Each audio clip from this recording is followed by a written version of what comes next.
Hey guys, this is Viriathos Astrobat here.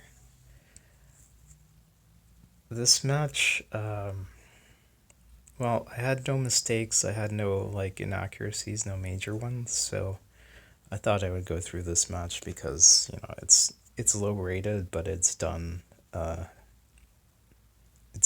I guess. So we're gonna open with e4, and he's gonna meet me with e5. I was planning to go into the Roy Lopez, but he played a move that kind of forced me to play a little bit differently. So I moved my knight to f3, and then he moved his queen, which I wasn't expecting. I didn't know this was a book move, but it's a book move. So queen to f6. Gonna push my d pawn to d4 because it's protected by my knight and by my queen. If he takes, I just take and I get free material. And if he takes, I might take with my queen and offer an exchange of queens. Just getting the queens off the board at low rating seems to be a good idea. People just seem to be rampaging with queens. And I shouldn't really be talking because, well, you're about to see why. Anyway, so he moves his queen's pawn, but I don't think he realizes there's no queen behind it. Or he thinks this is okay for an exchange. So anyway, I'm going to take.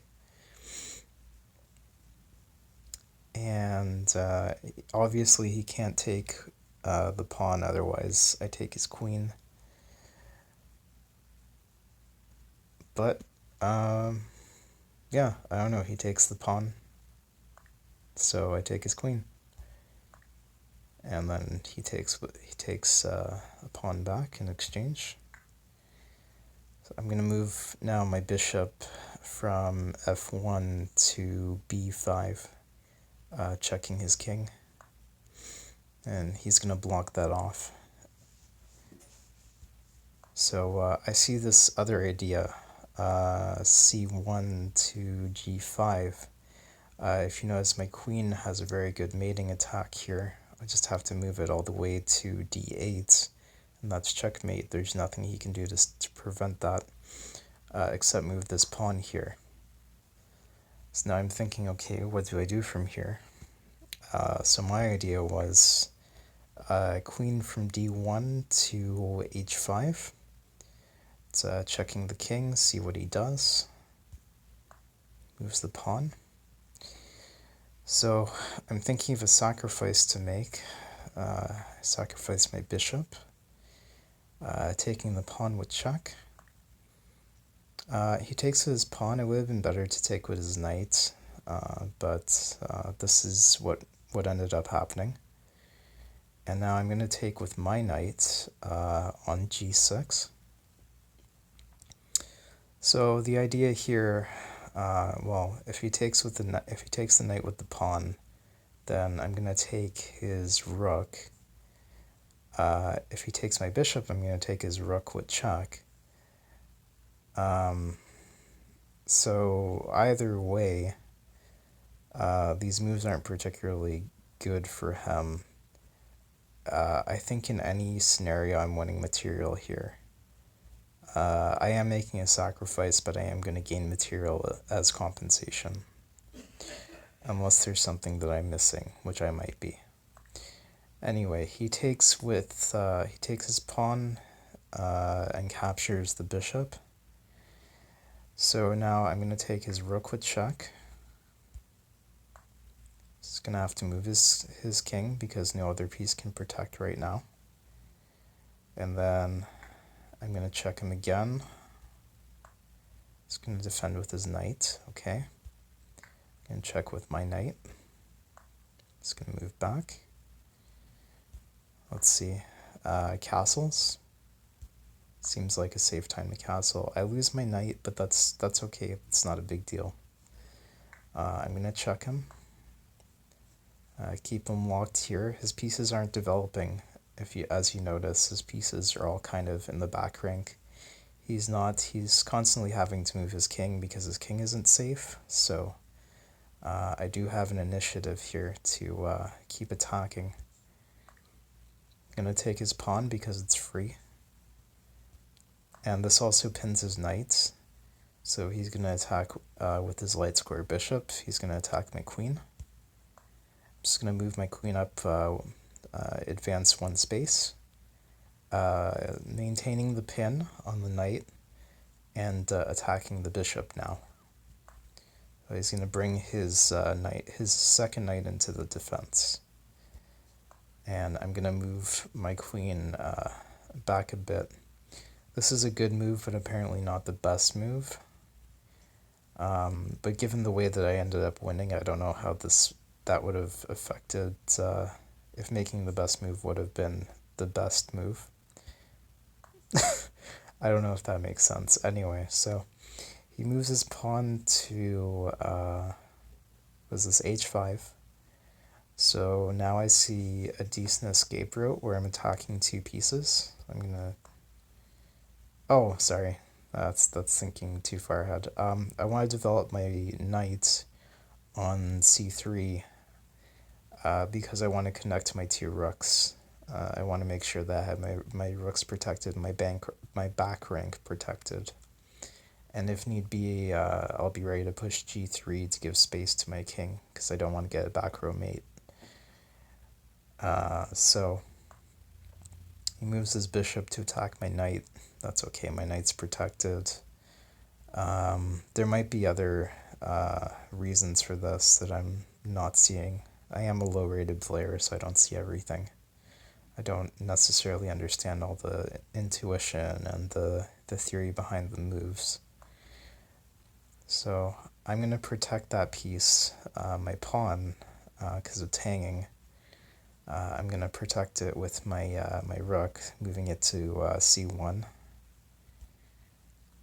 He's going to move his king, which I didn't really understand. I guess to unpin his knight. Was his knight still pinned? Yeah, his knight was still pinned. So now I'm going to make this move to g5, attacking, well, I'm forking, I guess, three pieces. Three pieces are in direct attack here. His bishop on g7, his piece on f5, which obviously I'm not going to take, and then his piece on h5.